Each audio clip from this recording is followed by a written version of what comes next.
আপনি কি কখনো প্রেতাত্মাদের জ্যান্ত দেখেছেন? দেখতে হলে আপনাকে যেতে হবে রাজস্থানের মেহেন্দিপুরের বালাজি মন্দির।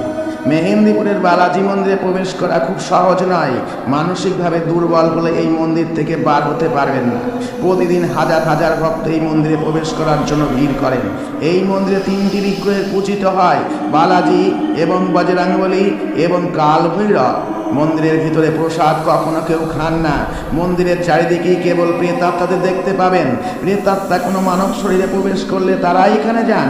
এখানকার বালাজি বজরংবলী মানব শরীরের ভিতরে এই প্রেতাত্মাদের শোষণ করেন, ভক্তদের স্বাভাবিক করে তোলেন।